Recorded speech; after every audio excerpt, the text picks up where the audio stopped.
I'm Bernadette McGurn and this is Ethel McInnesby, and we're just about to visit a very old historic monument in Fintona area known as Donacavey Old Graveyard.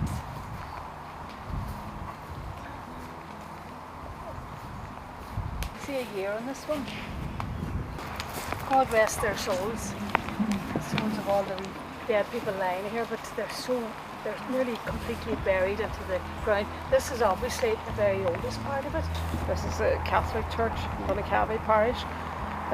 Donacavey comes from the Church of the Hollow. Yeah, this is not in a hollow, this is on a hill. And there you can see, get the impression of how high we're up when you look at the panoramic view around the countryside. That's just beautiful, isn't it? Even the old church walls. This is quite an elaborate stuff. Erected in memory of James Hamilton.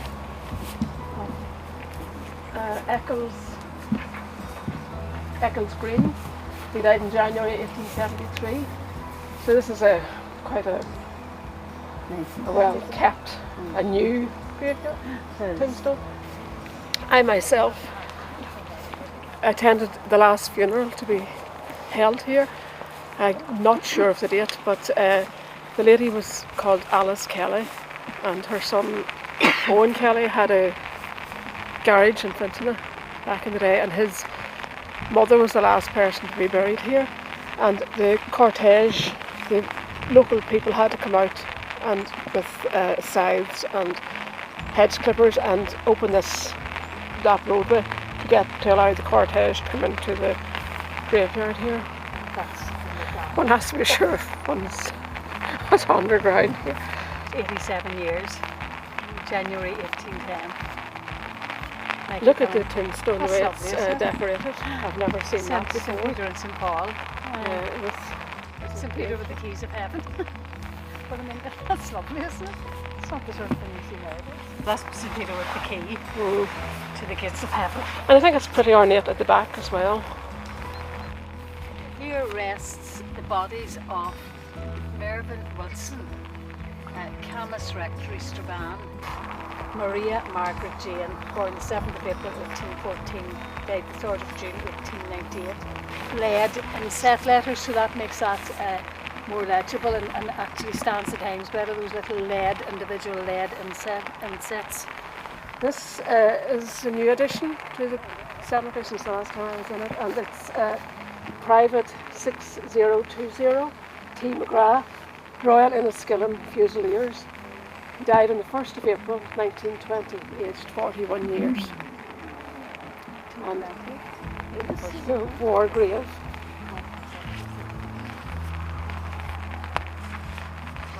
The first time I was in this graveyard, what hit me was there was a tombstone with about 5 or 6 names on it, and they'd all died within a month or so of each other, and at the time it was called TB.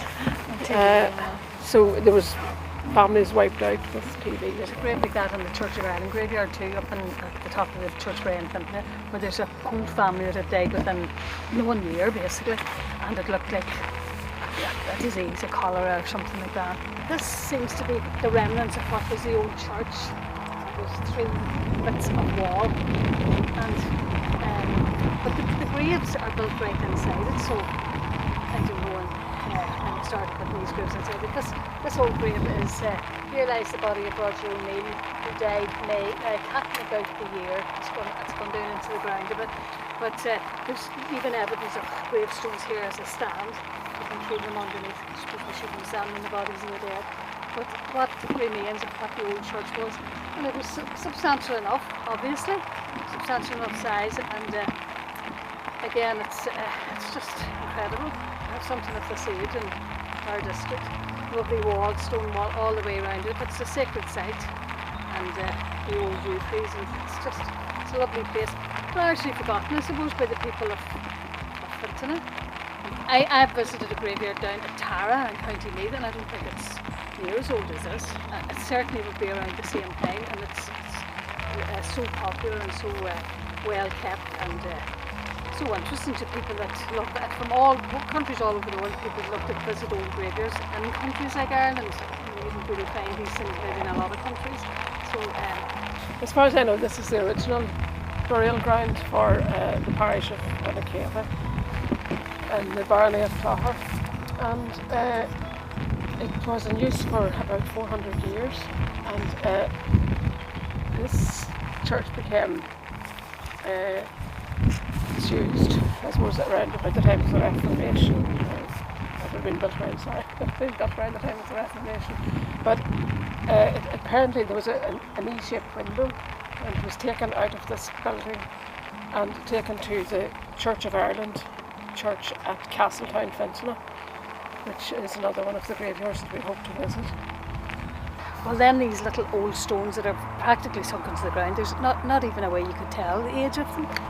An old historian was Father Gallagher, parish priest in Dromore, County Tyrone, and he researched this graveyard and catalogued and named as many of the gravestones as he could name, and that has been kept for posterity, and that's a project that should be ongoing. It's our history, and there's a lot of people from Fintona that have relatives interred in this graveyard, and I'm sure maybe at some stage a historical group or maybe perhaps the council will undertake to tidy up this and leave it accessible and leave it for the people of Fintona.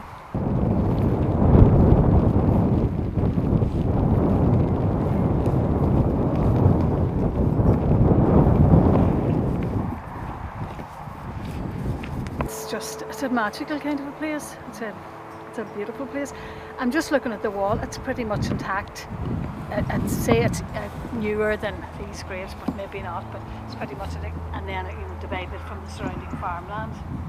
And there's a distinctive. It was pretty much built in quite a high hillock or drumlin with the old Irish words. And of course, it's drumlin country, which is reflected in the townland names of this area, like Drumlish, Drumquin, Drumore. They're all named after the Irish word drum, which means a hillock. This is a very, very distinctive one, even among the surrounding farmland. Lovely farmland, lovely view, but again, little hillocks all over the place. This is a little find, and among all the old, obviously deserted and long forgotten headstones and graves, this is a little one that's obviously kept reasonably well and kept up to date. And it's rest in peace, Sacred Heart of Jesus, have mercy on the soul of Patrick Kennedy, who died on the 30th of January 1914, aged 41 years. Only 41, and there's obviously Kennedy family or descendants keeping this little grave, and it sort of stands out among all the old historical graves. A little plot well preserved.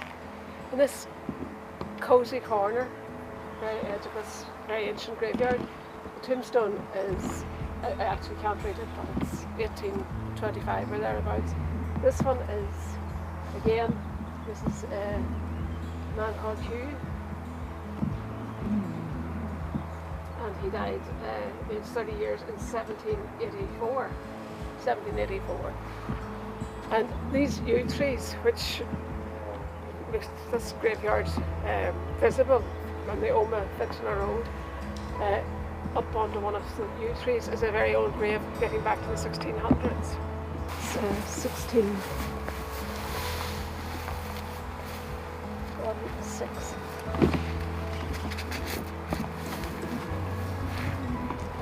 Years, 16 years. 1766, aged 16 years. And that has been fairly well preserved because it's under the tree and well sheltered. I'm to make out, it's like a little holy water font. There's a little place there for dipping your hand in water. But I was trying to make out, it's not a milestone, but it looks like 808. I'm just wondering, is that from the 8th century, or could that be the year that was put there? Do you know the things you get children to do in school, put a sheet over and draw crayons so that they can get their relief? But we didn't think of bringing that. If that's the year that was built, it's well in advance of any of those graves that we were able to read. The rumour has it that St Patrick stopped here, along with stopping with all the other in the country. So maybe the I rain, think every even, parish is one of them. maybe even the rainwater that falls, although it's holy, goes through a magical process. But it's amazing, isn't it? These pasture out in front of us, beside us. This way it's well maintained now, and I was referring earlier to the funeral that I had up in this graveyard, where it was completely overgrown on both sides. There you go, because I wondered.